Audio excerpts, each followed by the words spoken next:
Sana makisama ang ating net. Yan. Woo! Tayo nakapag-live na naman. Makapagbigay man lang ng ano.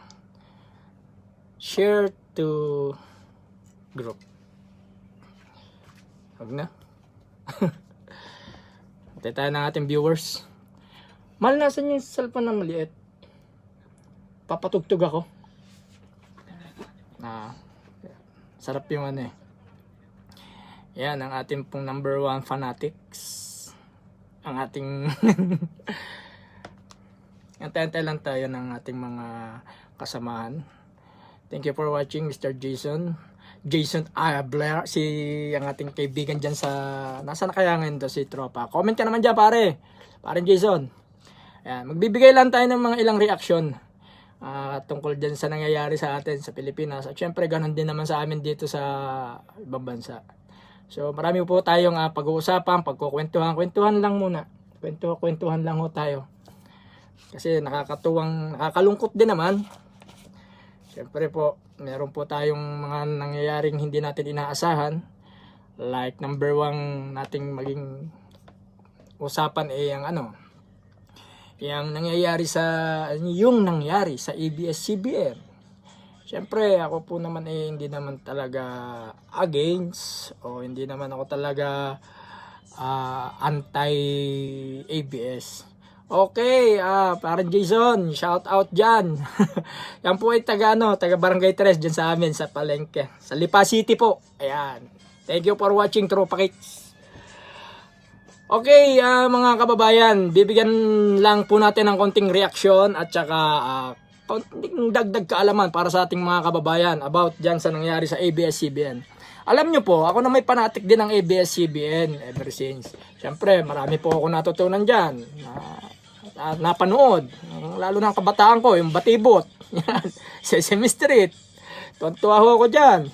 Pagdating sa mga horror movies, yung mga panahon namin, yung Regal Shocker, Pinoy Thriller, sarap po manood dyan sa ABS-CBN. Tsaka number 1, tuwa rin ako sa news and current affairs ng ABS-CBN. Diyan ako natutuwa sa pagbabalita nila minsan. Kasi nakikita ko yung balita nila minsan, kinukuha lang sa GMA7. Anyway, ako nagpapatawa lang. Para naman Pero yung sinasabi pong bias, hindi ko naman masasabing talagang bias, pero more on the news is bias. Yun. So, napapansin ko naman yun. Pero meron akong kinatutuwaan dyan ng mga newscasters, broadcasters. Like ngayon, namimiss ko na si Parin Tunying. Yan. Lalo sa umaga, si Tonyo. Yan, yung kanyang mga punto por punto, namimiss ko na rin yan. Mga magagaling magbalita. Yan. So, yung pong sa ABS-CBN, bigyan ko lang ng konting reaction, Kasi po, hindi naman po, shout out sa mga crossing boys. Mabuhay tayong lahat dyan. At, tagay-tagay pa rin. Hindi na ako nagiinom ngayon masyado, baka pag-uwi na lang. Thank you, parang Jason. Yan, sa ABS-CBN, masasabi ko dyan, sana po mamulat na tayo sa katotohanan. So, sa simula naman, nandyan ang ABS-CBN, mahaba na yung panahon na sabihin na natin pinaglingkod daw sa Pilipino in the service of the Filipino people. Pero sabi ko nga, paano naging service in the Filipino people yan kung ngayon nalaman nating lahat yung kanilang mga anomalya, yung kanilang mga pagkukulang po nila sa ating pamahalaan. Doon po sa 8 kaso o doon sa violation na nagawa ng ABS-CBN na dininig ho sa Kongreso, 7 ho diyan ang talagang napatunayan na meron silang pagkakamali. At yun ho ang kanilang naging hatol nga ay shutdown totally. O tanggalin na yung hindi bigyan ng prangkisa. So ngayon, ang akin pong ikinalulungkot, syempre marami tayong mga kababayan na fanatic at talagang pro ABS-CBN. So doon po ako nakikiramay sa mga taong yan. So masakit man pong tanggapin sa ating kalooban, pero tanggapin po natin ang katotohanan na tayo po ay makikikondolence muna sa ABS-CBN. Yan naman po hindi pang habang buhay. Kasi Kagaya ngayon, katatapos lang ho ng hearing sa Kongreso. Magkakaroon, mayroon pa uli ho yung hearing sa Senado naman. Kasi uungkatin pa ulit ho yung mas mabibigat pang kaso ng ABS-CBN. So pag daglaon po, dumating yung mga panahon na ng ABS-CBN, po pwede na uling bumili ng prangkisa o pwede na uling mag-apply ng panibagong prangkisa. O, di ba? Babalik ulit ang ABS-CBN. Sa ngayon lang po, ang ikinatutuwa ko, sa pagkawala nila, natuwa po ako dun sa nangyaring proseso. Ibig sabihin po, yung batas sa atin sa Pilipinas ay gumana. Gumagana pala talaga. Yan nga po yung sinasabi ng ating mahal na Pangulo nung siya sa una pa lang ng kanyang termino. Thank you for watching, Ate Sandra, Mate, Joel. Ayan. So, mabalik po tayo, yung sanabi nga po ng mahal na Pangulo noon na I hate drugs, I hate corruption. Ayan, lahat po ngayon ay nagaganap. At talagang nakikita po natin na sana sabi nga po natin na ang Pangulo ay may isang salita. Ano po ang binitawang salita ng Pangulo? Gusto kong may makitang bilyonaryong nakakulong. Bagamat hindi po natin na nakikita pang nakakulong ang mga bilyonaryong yan, pero pinatunayan ho ng mahal na Pangulo na ang ating batas ay dapat magkangpangil, magkangipin. Una na yan binanatan, yung malalaking kumpanya. Yung mga humawak ng Manila Water na yan sa Pilipinas. Napag-isip-isip ko nga, bakit nga ba tayo bumibili ng tubig? Samantalang ang tubig ay natural yan. Natural source from the nature. Bakit natin binibili? Dahil sa mga oligarch na tinatawag po ng ating gobyerno. Yan po yung mga namantala, malalaking tao, malalaking kumpanya na sina Ayala, Sobel, and Pangilinan. Anong ginawa ng mahal na Pangulo? Diba? Napatunayan niya na may mga pagkakamali sila. So nagbayad ngayon sila. Tapos ngayon isinunod ng Pangulo ang ABS-CBN. Sino ang kalaban ngayon dyan ng Lopez? Ang mga Lopez ngayon ang kalaban. Nanaig ho ang batas. Kaya yun po ang isa nakakatuwa. Loka ka, Ate Sandra. Saka tayo kakandidato kapag ka ano na. So, tatakbo tayong presidente. Presidente ng lumiang ko. Ayan. Magtatayo tayo ng lumian sa Pilipinas. Buong Pilipinas. So, mabalik po tayo sa issue ng ABS-CBN. Para po sa ating mga kababayan, nakakaabot o makakarinig po o makakapanood ng video na ito. Ang sa akin lang pong maiaambag sa inyong kaalaman is ganito po. Yung pong katotohanan na ang pagkakamali ng ABS-CBN na napatunayan naman sa Kongreso at marami naman pong sumubaybay dyan. Mga hindi naman ho basta-bastang tao, mga abogado, mga judge, syempre. Napatunayan talaga na may pagkakamali na dapat pagbayaran ng ABS-CBN. Kaya po sila napa-shutdown. So, tayo po mga mamamayan, dahil tayo panatik, masyado natin dinibdib. Galit na galit. Masyado natin dinidibdib ang pagkawala ng ABS-CBN. Yan, may nababalitaan po akong isang pamilya nagkakaaway-away dahil po dyan. Isipin nyo ngayon yung isang anak na maka-ABS-CBN, tapos yung ina antay, nagpo-post daw sa internet na shutdown. Yes to shutdown ABS-CBN. Nakikita nung anak, ay nagalit yung anak dun sa ina. Aba, ako naman na nagbabayad ng internet panay ang post mo ng out sa ABS-CBN. Di nagkakamero tuloy ng pag-aaway sa pamilya dahil sa impluwensya po ng ABS-CBN. So, i-relate po natin yung impluwensya na naidudulot ng ABS-CBN. Mag-throwback po tayo. Noong panahon ni Marcos at ng mga kinong yan. Dahil po sa ABS-CBN, hindi na natin, sige, sabihin na natin ABS-CBN talaga. Yung media na yan, noon pong mga panahon yun, putok na putok sa balita ang Marcos ay masama. Thank you for watching, ma'am. Sister Abet, Karingal. Yan po sa watching from Italy. And Mate Apple, thank you for watching. Yan po sa Pilipinas naman. Mga classmate ko po yan nung high school. So, mabalik po tayo dun sa ABS-CBN. Yung mga pamamahayag na ginagawa nila that time is may pinupuntriya po. Ibig sabihin dun pa lang mga panahon na yun, bias na.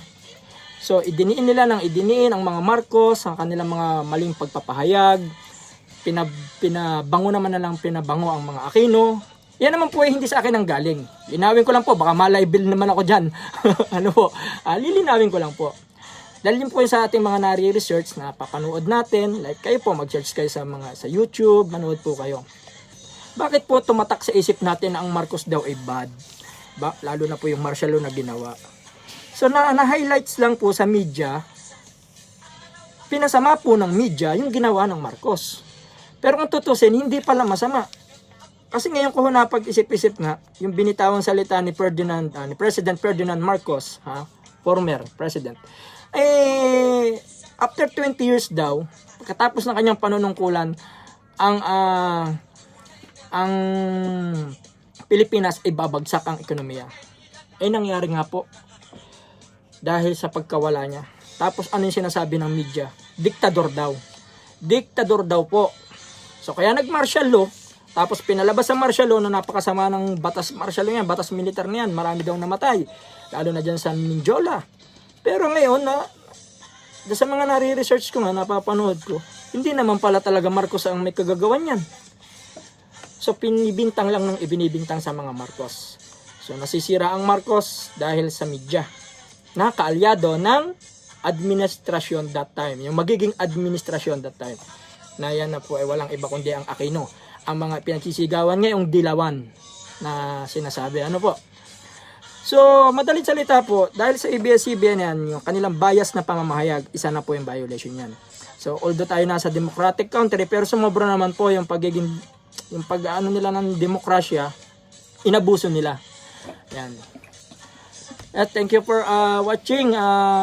Ito, nakasama ko to sa Mandaluyong. Pero sa labas po hindi po sa loob ng Mandaluyong. Noong pong 2016, 2015, nakatrabaho to si Brother Glenn Cornelian. Hindi ko alam kung nasang bansa ngayon to. Yan. Yes, Sister Abet. Oo, tama ka. Mahirap na lang tayo magbitaw ng ganang salita. Yung CEO ng company na yan ay talagang masyadong swapang. Pero tama naman talaga. Dahil napatunayan naman dahil sa tax nila. Yan. Thank you for watching also, Tropang Brian dyan sa Dubai. So alam niyo po mga kababayan, kaya ako napalive dyan, bukod sa reaction video na gagawin ko, meron din po akong i-announce o promote sa ating mga kababayan, lalo na especially mga OFW.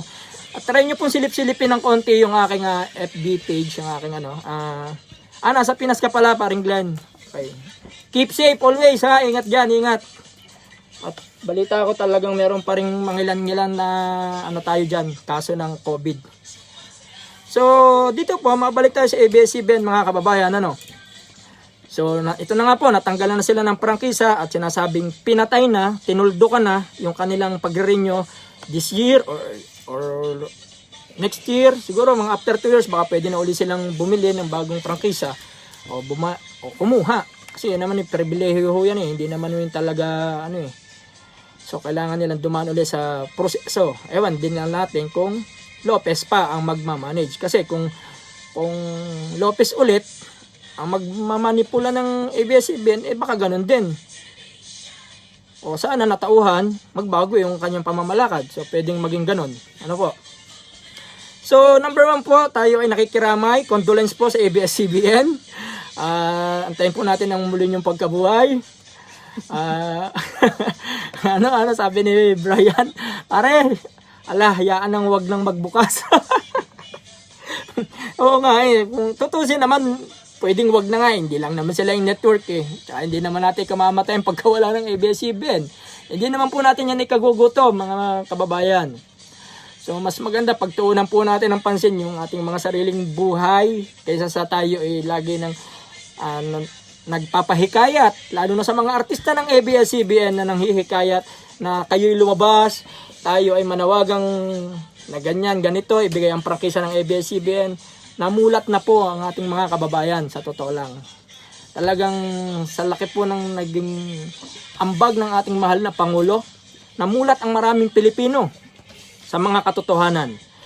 Huwag na po tayong magpadaya o magpabulag sa mga panawagan ng mga ilang politiko, mga artista ng ABS-CBN. Ako nga natatawa Siyempre magkaaway ito. Aking lang ito, opinion pansarili, di ba? GMA, wala pa ako nakikita kahit isang artista ng GMA 7 na nakaganito. Yan. Yung mga ABS-CBN artista na puro nakaganyan. Kapuso na yung kapapilya o nakaganan. Yung mga taga ABS-CBN, kapuso, nakaganan. Pero wala akong makitang kapuso na sumasama sa panawagan ng ABS-CBN. Kung talagang ang ipinananawagan ng ABS-CBN daw ay pagsikil sa malayang pamamahayag, diyan po huwag kayong maniwala. Hindi po ako naniniwala na sinisikil ng gobyerno ang pamamahayag, ang malayang pamamahayag. Kasi hindi lang naman po ABS-CBN ang media sa Pilipinas. Alam niyo, ako po naging bahagi rin ng media before. Throwback tayo. Konting share lang to. Konting share lang po ng aking buhay din kahit pa paano. Noong po 2007 to 2009, ako po ay naging media practitioner na rin, sabihin natin. Pero nag-umpisa po ako bilang isang technical department po ako. Ako po yung isang, ang tawag po sa amin is PA, personal assistant po ng mga broadcaster. So, 2 booth po yan, announcers booth and technical booth. So, kami po yung nagko-control. Isa po ako dyan sa technical booth na nagko-control ng broadcaster para umer siya yung ating broadcaster na yon. So, that time po, throwback tayo since 2007, medyo umangat-angat po ng konti yung ating ako natatawa sa comment, Rapid Tulfo in action. Doon muna tayo sa magkakapira, yung magkakapira pala, akap din ko, nakukuha yung sa kasama ko, akap, yung ayuda. Ayan, isa pa nga yan, parin Brian, tropa dyan sa Dubai. So yan po, isa sa magiging pag-uusapan din natin maya lang bigyan ko lang muna talaga ng tuntun sa ABS-CBN yan. So, thank you for watching, Tito Junior, yan. Tsaka classmate, si Mate Maria Fidelis, yan po, isa po sa napakabilis na runner yan, ng mga time namin, college. Yan. So, noong 2007, nag-umpisa po ako sa pagiging PA, hanggang sa nabigyan po ako ng break, naging field reporter po ako, dahil mabilis po ako tumakbo. Field reporter po, takbo ka ron dahil may nang kaganapan, ganan. So nakakakuha ko ng impormasyon, naibabalita ko through phone patch, through radio recorded radio, yan. Ano ba tawag doon? Recorded, basta meron dala kaming dati uso pa yung ano ba yung tawag doon, yung maliit na disman? O basta yung maliit na gano'n na nire-record namin. So meron naman phone patch din. So nakakapag-report na ako, field reporter na ako. Hanggang sa na-promote, nabigyan ng opportunity na maupo doon sa announcers booth. Yan. So naging broadcaster din po ako at naging legit member ng KBP, ang kapisanan ng mga broadcaster sa Pilipinas. Ayan. So mabalik po tayo ng konti, yung pong istasyon na hinahawakan namin is AM station. Hindi ko po yun kinakahiya dahil nasa government po kami that time at lasa ko po buhay pa naman yung radyo namin until now. Ang DWWB Armed Forces Radio, ang radyo ng Kawal Pilipino. Ayan po, maririnig nyo po yung boses ko dyan at ganun po ang intonation ko that time. So, binabalik ko lang po uli para ma-recognize nyo. Kasi minsan may nag-PPM din sa akin kung ako daw po ba yung si Kuya Ram. Kasi po nagka-programa din ako doon. Nagka-program ako ng Sharing the Night Together. 2 hours po yun. Every 10 p.m. 10 ng gabi hanggang alas 12 ng gabi.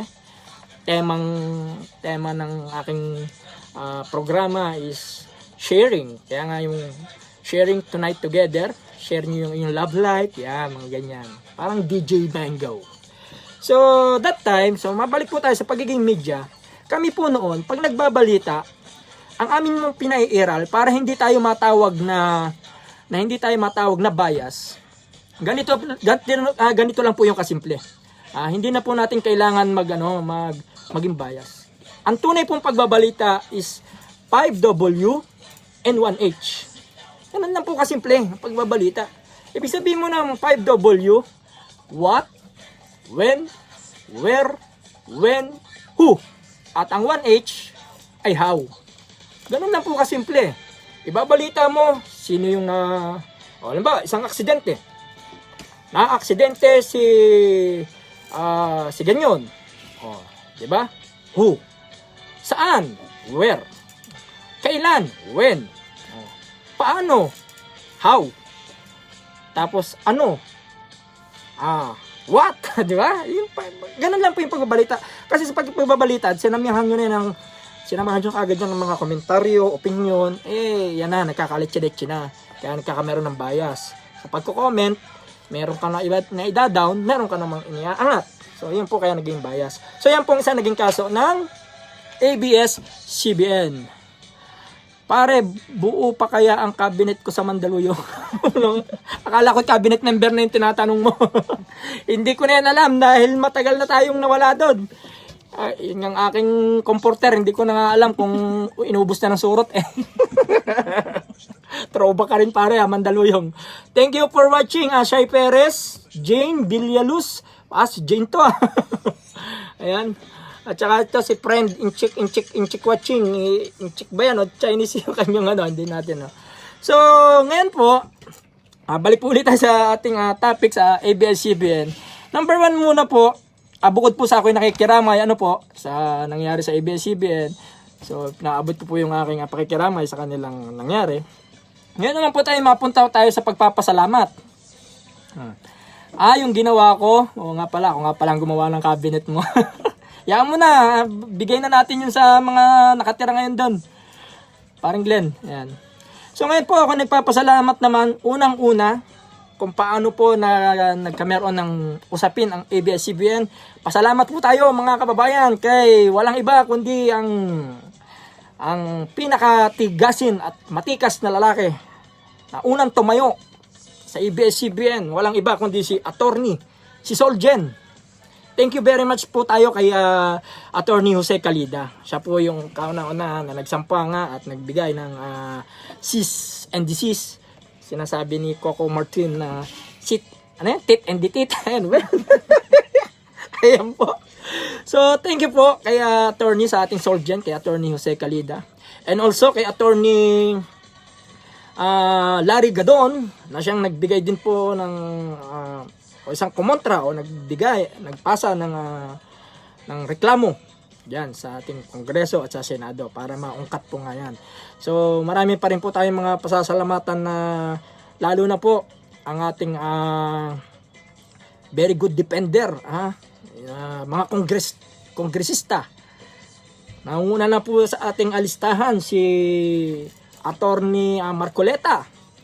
Yan. Ang mga nakipaglaban para talagang usigin ang ABS-CBN sa pamumuno o sa pag-manage ng mga Lopez at tinayuan ng kanilang CEO na si Carlo Katigbak. So, papasalamat po tayo kay Congressman Marcoleta, kay Congressman Defensor, syempre kay Congressman Barsaga, kay PD, lupit ni Attorney CPA, grabe, certified. Talagang mga kwenta-kwenta niya na kung paano ganyan-ganito yung mga tax na nawawala. Ang lupet niya. Talagang sinubaybayan ko po yung yan.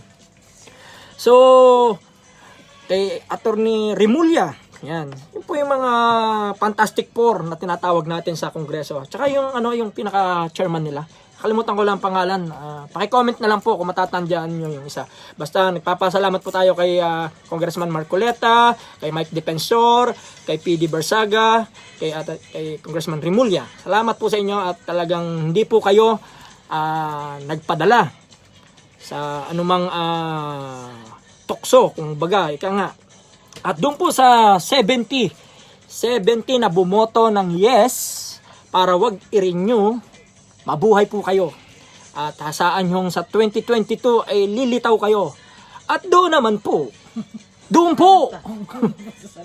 at doon naman po, sa 11 nagno, na kumukontra na dapat daw ay bigyan ng prangkisa ang ABS-CBN, ay condolence din po sa inyo sa 2022.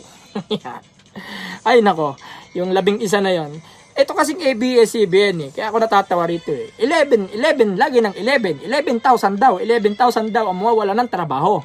So yun nga pala, doon po sa tunay na tawag dito, tunay na employee ng ABS-CBN, I think is 4,000. Yung mga tunay na empleyado, but ang regular dyan is almost 2,000 plus, 2,600 only. ang alam natin dyan na nasasagap natin balita. So ako po yung nakikiramay dyan at kayo nawala ng ibang ng trabaho. So siguro naman po makakahanap pa rin kayo ng iba.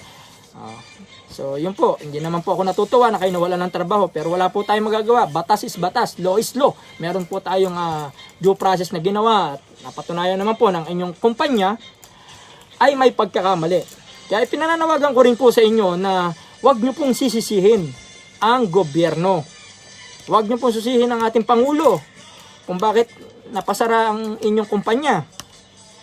Kasi ang katutusin, ang dapat nyo pong sisihin dyan ay ang inyong management. Yung may-ari po ng ABS-CBN, sila po yung may pagkukulang. Nawala po yun sa laki ng kinikita ng ABS-CBN, bakit kailangan pa nilang dayain yung tax, kung ano-ano pa yung mga ginagawa nilang pamamaraan, magbubukas uli ng ibang kumpanya, pero ABS-CBN din naman pala yung may-ari, para lang ano yung tax nila, hindi ma-count. Masyado pong naging swapang. At isang pagnanakaw na po nating matatawag yon sa gobyerno.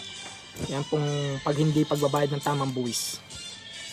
So, isa pa po, bukod po sa ating Pangulo na sinisisi nyo, sino ba dapat yung laging sisihin? Sa tingin ko, kung sisisihin nyo ang Pangulo, dapat sisihin nyo rin si Kibuloy. Si Pastor Kibuloy po. Yan, isa po sa naging trending. Dahil po dyan kay Kabayong Vice Ganda. Ano po? Hinamon niya kasi si Kibuloy Ayan. Ay, anong sinagot ni Kibuloy? Kailan ba naghamon si Vice Ganda? At mabalik tayo. Throwback. Month of October o November? Nung maghamon siya kay Pastor Kibuloy. Ayan. So, anong sinabi niya kay Kibuloy? Pahintuin mo nga ang probinsyano. Patahimikin mo nga EDSA. Yabang mo Yan. Yan ang sinasabi ni Vice Ganda. Anong sinabi ni Kibuloy? Ano kaya? Sinagot ka ngayon ni Pastor Kibuloy. Tama ka, paring Glenn. Si Vice Ganda ang sisihin nyo, wag ang gobyerno. Katumbok mo. Tama yun. Si Vice Ganda kasi naghamon di pinatigil nga. Ano sabi ni Pastor Kibuloy niyan, nung mga time na yun? Anong gusto mo, Vice Ganda? Pahintuin ko ang probinsyano? Baka hindi lang probinsyano ang mahinto, baka pati network nyo. Ayan. Ano ngayon na nangyayari? Diba? Nangyari po, ang sinasabi. Mamaya ka tumawag, Erwin. Erwin, hindi ako makakasagot kasi nagla-live ako ngayon.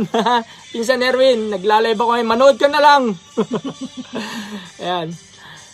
So, dahil nga po sa panawagan ni Vice Ganda, napatigil tuloy ang probinsyano, pati network nila nadamay.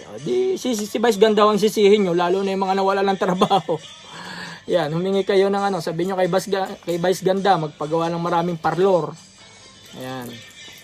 So, muli, salamat po tayo sa mga congressman na tunay na tumayo. Tunay na tumayo para mausig ang ABS-CBN. Congrats po sa inyong lahat mga congressman. At hayaan nyo po sa 2022 sana'y nakaupo pa rin kayo. Yan. At syempre, bukod po dyan sa mga kaganapang iyan, ngayon syempre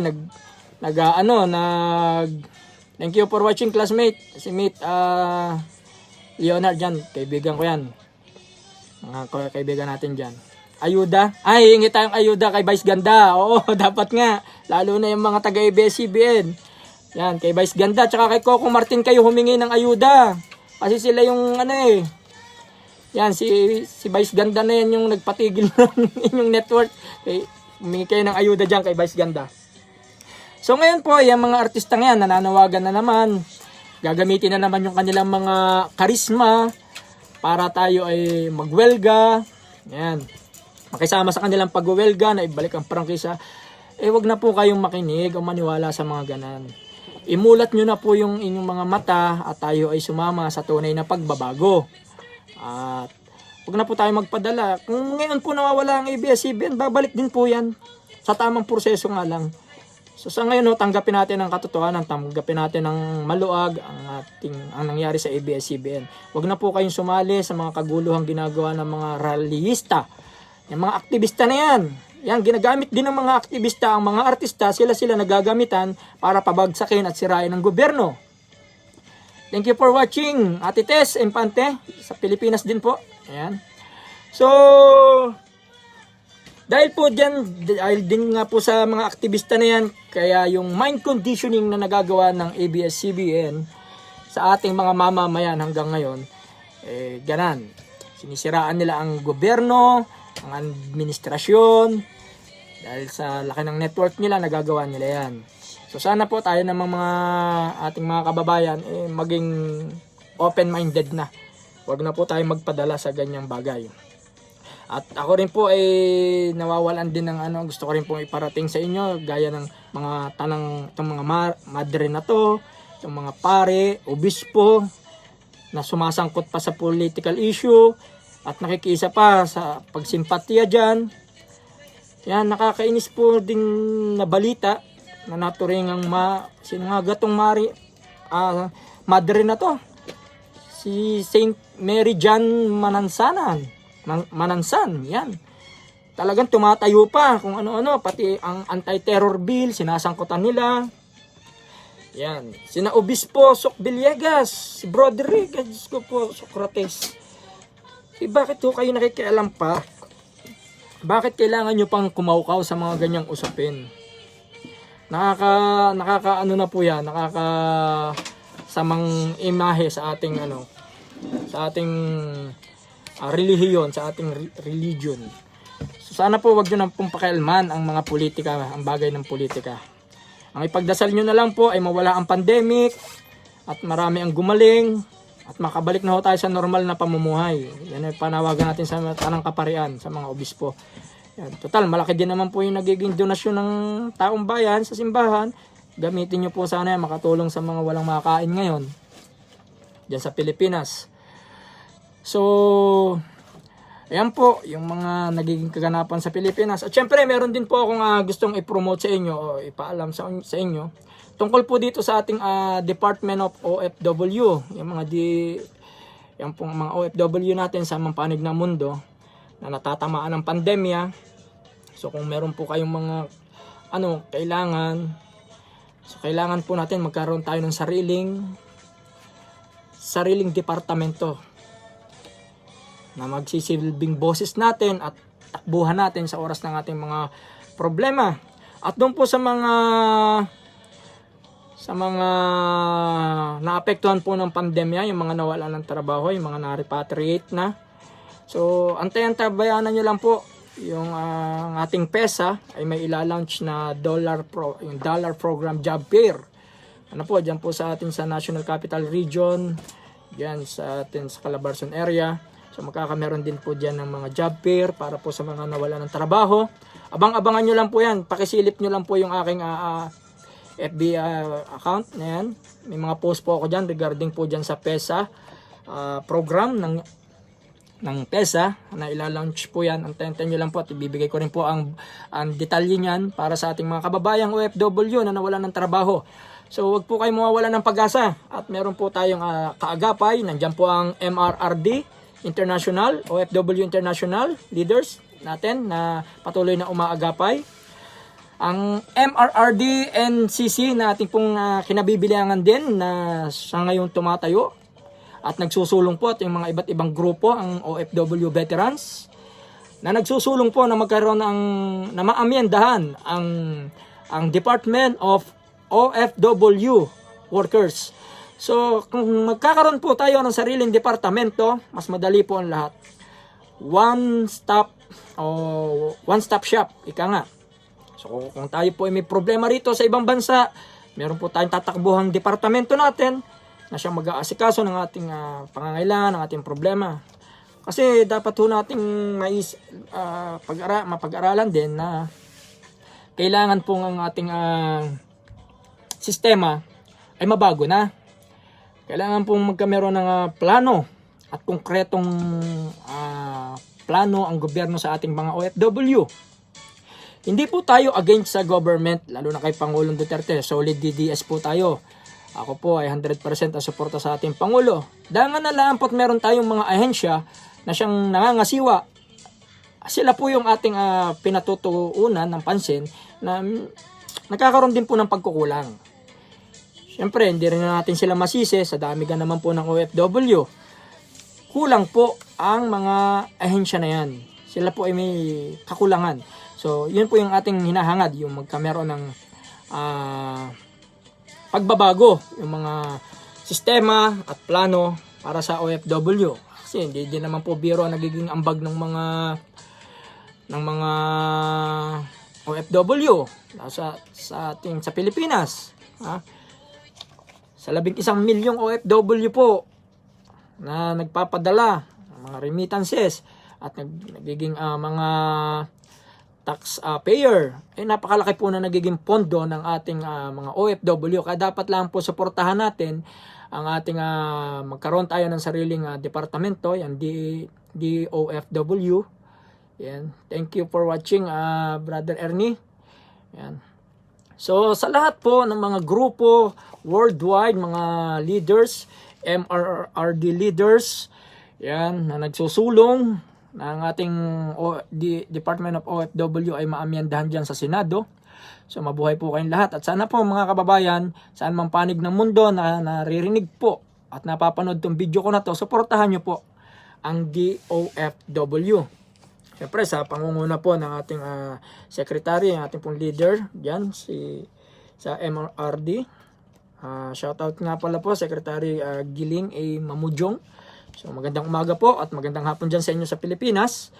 So, nagpapasalamat din po tayo sa ating mga kasamahan, leaders, MRRD, OFW International Leaders, kay na Ma'am Hannah Johanna, and also kay Ma'am Olga Briton, yan, kay Sister Dansky, kay Sister Abet ng Italy. Sila po ay mga nakaka-meeting po natin sa iba't ibang panig ng mundo. Kay Brother Melvin, shout out sa inyo, o Binyala, dyan sa bansa si Brother Melvin. So, nung nakaraan nga po, nagkakameron po kami ng usap-usapan, nagmi-meeting po kami regarding that matter dyan po sa DOFW. Na sana po ay masuportahan at maamyandahan ito sa Senado. So, also sa mga OFW veterans, leaders, na nagsusulong po niyan. Maraming salamat po sa inyo at magandang araw sa inyong lahat.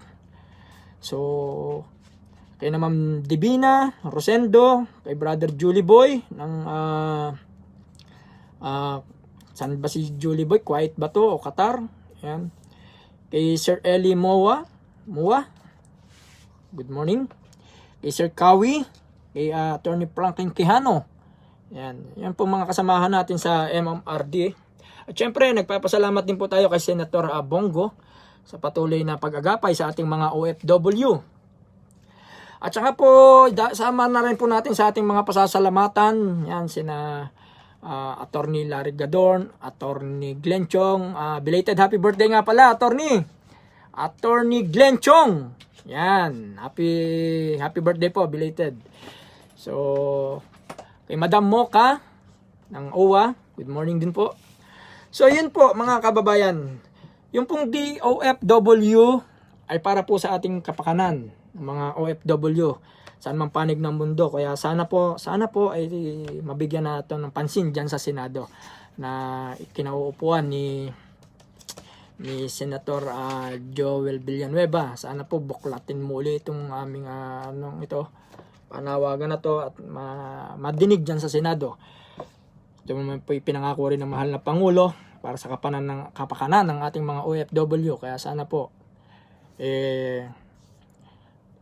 madinig na to dyan sa Senado. So muli po, kaya po tayo na pala yung video para magbigay ng konting updates sa ganang bagay. At syempre, yung kaganapan dyan sa panawagan ko lang po dyan sa mga naapektuhan dyan sa ABS-CBN, yung mga nawalan ng trabaho.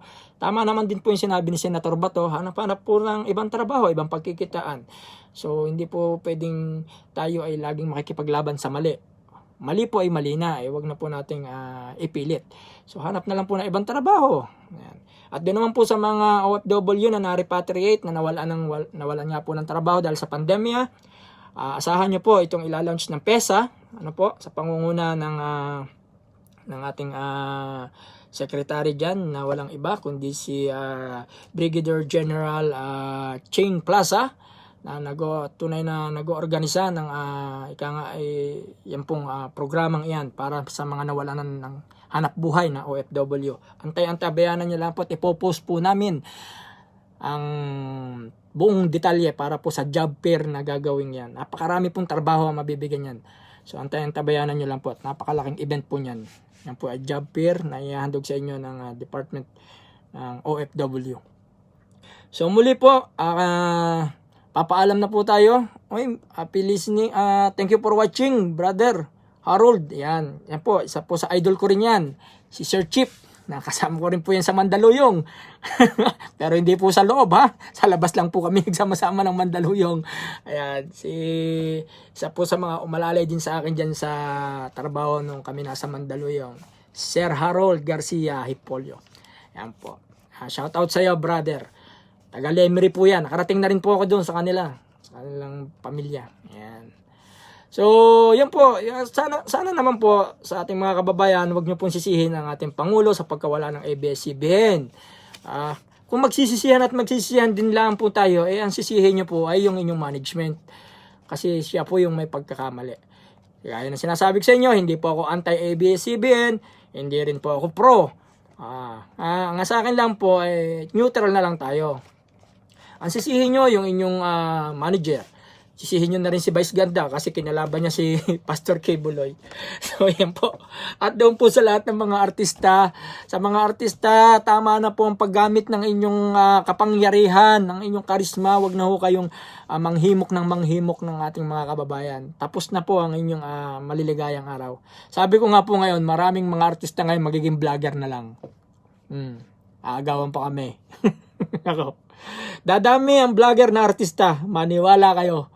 Diyan sila babanat ngayon sa social media. Laking bagay ng social media ngayon. Namulat ang maraming mamamayang Pilipino dahil po sa social media. Kaya ito, sana po wag mawala ang Facebook sa Pilipinas. Sigurado na ako, bibirahin ito ng mga oposisyon para mawala. Dahil po sa social media, nalalaman ang tunay na kaganapan, ang realidad ng ating bansa. So muli po, hanggang dito na lang po at medyo mahaba na po yung ating live video. Pakishare na lang po. At dahil gusto ko pong makarating sa ating sambayanang Pilipino ang ating pong programa para sa mga OFW, ang plano, ang bagong sistema na ihahatag ng Department of OFW kung ito po ay maaamyandahan sa Senado. Yan po. At muli po, maraming salamat sa lahat ng nakinig at nanood. Ayan. Thank you for watching. God bless us all. Keep safe always. Sana po ay matigil na, mawala na ang ating pandemya. At pahabol na lang. Tungkol po dyan sa pabunan. Malapit na po. Malapit na po ang napakagandang balita na pinakawalan dyan sa atin sa Pilipinas. Sayang. Napakasayang. So muli po, sana mabuhay kayong lahat. Mabuhay tayong lahat. At wag na po tayong magpadala sa maling ideolohiya. Lalo na yung mga aktivista, terorista, yung mga nagrarally na yan, na lagi nang kinokontra ang anti-terror bill. Ayan po, ay dapat ay matigil na sa Pilipinas. Yung mga nagrarally na yan. Nagmumula rin yan sa mga eskwelahan. Kaya sana, DepEd, CHED, busisahin nyo naman po, revisahin nyo po yan, mga paaralang yan, yung mga libro nila. Kasi sinasabi ng mga bata ay nasa libro daw po. Nasa libro daw po. Ay, naku po. Paano po? Paalam na po sa inyo. Muli, magandang araw po sa lahat.